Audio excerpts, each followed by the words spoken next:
கண்ணகி யஷ்வந்த் கிஷோர் ஒரு young director first படம். So Kannagi அப்படிங்கிறப்ப என்ன பேர், என்ன கற்பா, அப்போ கண்ணைனாலே கற்பு தானே, கற்பு கரசி அப்படிங்கிறது தானே.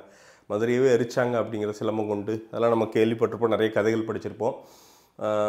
கண்ணகி இல்லாத தமிழ் கலாச்சாரமே கிடையாது, கண்ணகி ரெஃபரன்ஸ் இல்லாமல் தமிழ் கலாச்சாரமே கிடையாது. அப்படி ஒரு ஸ்ட்ராங்கான ஒரு ஃபிகர். அது ஏன் வச்சாங்க அப்படிங்கிறது வந்து எடுத்து போயிட்டு இந்த படத்தை வந்து லேயராக பிரிச்சிங்கன்னா உங்களுக்கு அதுக்கான பதில் வந்து உள்ளே இருக்கும். இந்த படம் வந்து நிறைய பேர்த்துக்கு பிடிக்காமல் போகிறதுக்கு வாய்ப்பு இருக்குது. அது ஏன் அப்படின்னு சொல்கிறேன்னா, உங்களை பயங்கரமாக டிஸ்டர்ப் பண்ணும். பிடிக்காமல் போகிறதுனா என்னென்னா, அந்த சித்தாந்த ரீதியாக, அதாவது வந்து பார்த்திங்கன்னா இந்த கொஞ்சம் சாவனிஸ்டிக்காலாம் உட்காந்துட்டு இருக்கோம்ல, அதாவது பொண்ணுங்களுக்கு என்னன்னா நமக்கு என்ன, நாம் ஆம்பளடா அப்படின்ட்டு உட்காந்துருக்கோம்ல. நம்ம வீட்டு பொண்ணுங்களே வந்து பார்த்திங்கன்னா என்ன கஷ்டப்படுறாங்கன்னு நமக்கே தெரியாது. ஆம்பளைகளாக உட்காந்துக்கிட்டு வந்து பார்த்திங்கன்னா எல்லோரும் தான், நான் உள்பட தான். இப்போ அம்மா சமைக்குதுன்னா அது சமைக்கிறதுக்கு என்ன கஷ்டப்படும் தெரியாது. 9 மணிக்கு சாப்பாடு வேணும், மத்தியானம் சாப்பாடு வேணும், நைட்டு சாப்பாடு வேணும். அது துடைக்குதா, இது பண்ணுதா, ஒரு துவைச்சி காய போட்டு வெளியே எடுக்கிறாங்கன்னா அதெல்லாம் ஒரு வேலையாகவே நம்ம பார்க்க மாட்டோம். இதெல்லாம் ஒரு வேலையா அப்படின்னு.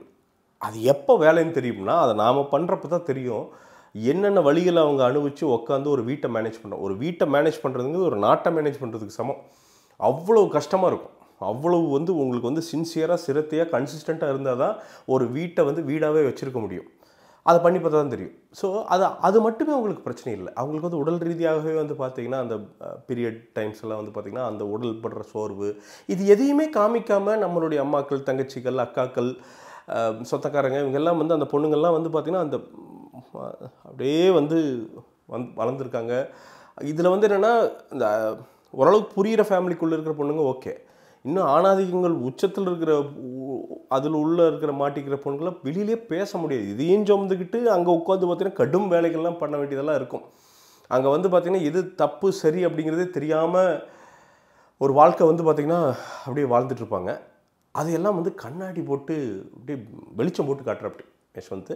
அதனால் என்னென்னா இந்த படம் பிடிக்காமல் போகும். நிறைய பேருக்கு வெறிச்சலாக இருக்கும், என்ன அப்படிங்கும். இது ஆக்சுவலாக பொண்ணுங்களுக்கான படத்தை விட ஆம்பளைங்களுக்கான படம்.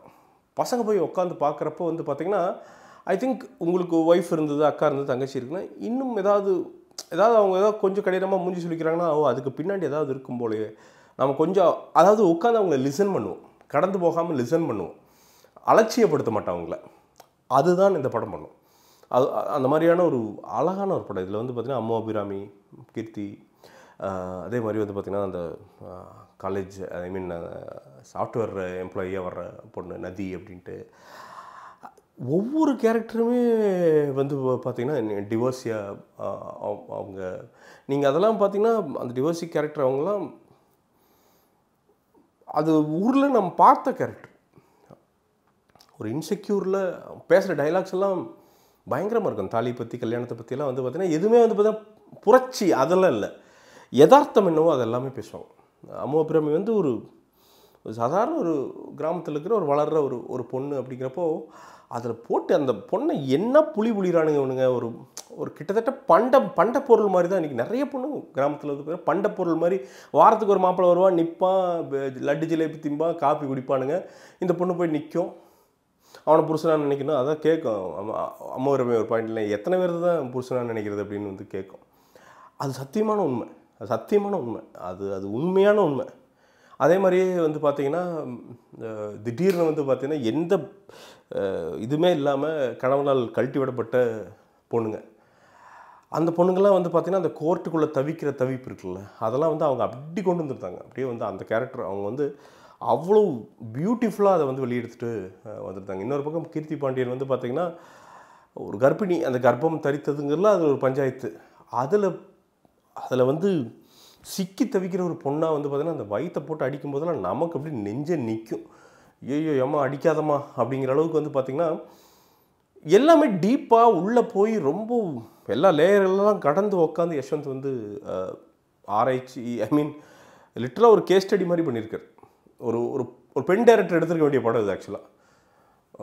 பட் ஆனால் இவர் அதை விட ஒரு அண்டர்ஸ்டாண்டிங்காக ஒரு ஆண் டைரக்டர் வந்து பெண்களை பற்றி ஒரு படம் வந்து எடுத்திருக்காரு. மயில்சாமி சார் ஒரு ரோல் பண்ணியிருக்காரு. அதெல்லாம் பார்த்திங்கன்னா வேறு மாதிரி ஒரு ரோல். அவர் நம்ம கூட இல்லை, பட் ஆனால் வந்து பார்த்திங்கன்னா அவரே புகழாஞ்சலி செலுத்திட்டு போயிருக்காரு நினைக்கிறேன் இந்த படத்தில். அவ்வளோ ஃபண்டாஸ்டிக்கான ஒரு ரோல் அது.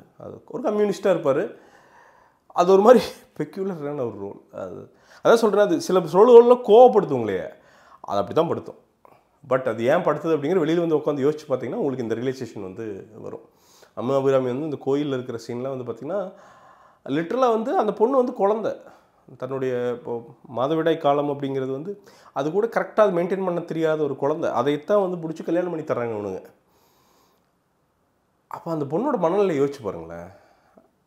அதெல்லாம் நம்ம கடந்தே வந்திருக்க மாட்டோம். ஆண்கள் நிறைய பேர் நம்ம அதெல்லாம் கடந்தே வந்திருக்க மாட்டோம். So we don't know their pain. நீங்கள் இந்த பக்கம் நதி அவங்க சாஃப்ட்வேர் அந்த பொண்ணு பார்த்தீங்கன்னா கத்திக்கிட்டே இருக்கும். அந்த பொண்ணை பார்த்தா காது மேலே இறங்கலாமான் இருக்கும் ஒரு பொருள். என்னடா அது பெரிய இன்னும் பெரிய தம் அடிச்சுட்டு நம்ம இந்த வழக்கமாக காமிப்பீங்களே பொண்ணுனா பெண் அது ஃபெமினிசம் அந்த மாதிரி நமக்கு ஃபீல் ஆகும். அப்படி தான் தொடங்கும். அப்புறம் உள்ளே போகப்போ இந்த பொண்ணுக்குள்ளே வேறு ஏதோ இருக்குது அப்படிங்கிறப்போ ஒரு உடஞ்ச ஒரு லேயர் ஒன்று வரும். அப்போது ஏய் அப்படிங்கிற மாதிரி ஒரு மாதிரி தூக்கி வாரி போடும். நான் ரொம்ப ஹாப்பிங்கிற விட ரொம்ப ஹெவி ஹார்ட்டோடு வந்து ரொம்ப சில படங்களில் இந்த படம் ஒன்று. அதை வந்து நான் ரொம்ப ஸ்ட்ராங்காக ரெஜிஸ்டர் பண்ண விரும்புகிறேன். I think it will also move you. போய் உட்காருங்க. ரொம்ப பெரிய ஜட்ஜ்மெண்ட்ஸ்லாம் எதுவுமே இல்லாமல் ஒரு ஓப்பன் ஹார்ட்டோட ஓப்பன் மைண்டோடு போய் உட்காந்து இதை பார்த்தீங்க அப்படின்னா டெக்னிக்கலாகவும் சரி ப்ரொடக்ஷன் வேல்யூவாகவும் சரி இந்த படத்துக்கு என்ன பட்ஜெட்டுக்கு என்ன செலவு பண்ணணுமோ அதை ப்ரொடியூசர்ஸ் வந்து கரெக்டாக பண்ணியிருக்காங்க.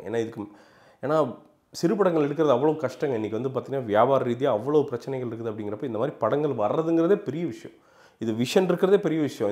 இந்த ஒரு படத்தை வந்து இந்த கதையை அக்செப்ட் பண்ணி படமாக பண்ணுறதே வந்து அதுக்கு ஒரு பெரிய தைரியம் வேணும். ஏன்னா எந்தளவுக்கு அக்செப்டன்ஸ் இருக்குன்னே தெரியாமல் ஒரு படம் வந்து பார்த்திங்கன்னா ஒரு கட் ஃபீலிங்கில் பண்ணுறது இருக்குல்ல, அது வந்து பண்ணியிருக்காங்க. கண்டிப்பாக வந்து வாழ்த்துக்கள் சொல்லணும். மியூசிக்காகவும் சரி, சினிமட்டோகிராஃபி ராம்ஜி சார் வந்து பண்ணியிருக்காரு. சவுண்ட் டிசைனுமே செமையாக பண்ணியிருக்காங்கன்னு சொல்லலாம். நிறைய லைவ் ரெக்கார்டிங் எல்லாம் டைலாக்ஸ் எல்லாமே வந்து பார்த்திங்கன்னா லைவ் ரெக்கார்டிங்கில் பண்ணியிருக்காங்க. அது லைவ் ரெக்கார்டிங் மாதிரியே நிறைய இடங்களில் தெரியாது. அவ்வளோ தூரம் மெனக்கெட்டு அந்த டிசிப்ளின் ஃபாலோ பண்ணி வந்து பார்த்திங்கன்னா எல்லோரும் வந்து பர்ஃபார்ம் பண்ணியிருக்காங்க. இது வந்து பார்த்திங்கன்னா ஒரு டெடிக்கேட்டட் ஒரு ஸ்டேஜ் ஷோ இருந்ததுன்னா ஒரு மேடை நாடகத்தில் வந்து அதை ஒரு படமாக மாற்றினா என்ன உங்களை வந்து ஹிட் பண்ணுமோ, நீங்கள் நேராக உட்காந்து அங்கே பார்க்குறப்ப என்ன ஹிட் பண்ணுமோ அந்த வேலையை இந்த படம் பண்ணுது அப்படின்னு வந்து சொல்லிக்க விரும்புகிறேன். Kannagi will be one of the very important movies. நான் தான் சொல்கிறேன்னா இதை நீங்கள் பிடிக்காம கூட போகலாம், அது இருக்கலாம். பட் என் கருத்து என்னென்னா I really truly genuinely like this movie. I really enjoyed this film making. அதான் எல்லாமே பர்ஃபெக்டாக இருந்துடாது. மேக்கிங் எல்லாம் சின்ன இன்னும் கொஞ்சம் பெட்டராக இருந்திருக்கலாமே இன்னும் கொஞ்சம்ட்டு. ஆனால் இது வந்து ஒரு முதல் பட டைரக்டருக்கு வந்து பார்த்தீங்கன்னா இது செம்ம டீப்பு. சொல்கிற விஷயம் எல்லாம் வந்து செகண்ட் பார்ட் அந்த செகண்ட் ஹாஃப்லாம் சிலதெல்லாம் வந்து இப்படி தூக்கி போட்டு உள்ளே ஒன்று பண்ணதெல்லாம் இருக்குல்ல. பாருங்கள், பார்த்துட்டு உங்களோட ஹானஸ்டான ஒப்பீனியன்ஸ் வந்து கமெண்ட்ஸை ஷேர் பண்ணுங்கள். I'm just looking forward. என்ன எப்படி நீங்கள் ரியாக்ட் பண்ணுறீங்க அப்படிங்கிறது தான் ஐம் ஜஸ்ட் லுக்கிங் ஃபார்வர்ட். நான் வந்து இந்த படத்திற்கு என்னோடய மார்க் என்ன அப்படின்னு வந்து கேட்டிங்கன்னா கண்டிப்பாக 100க்கு வந்து 80 மார்க்குகள் வந்து தருவேன். அதுக்கு எல்லா தகுதியும் உள்ள படம் தான் இந்த கண்ணகி. மீண்டும் ஒரு விமர்சனம் முன்னோட்டம் இல்லாட்டி வீடியோவுடன் உங்களை சந்திக்கிறேன். அதுவரை நன்றி, வணக்கம்.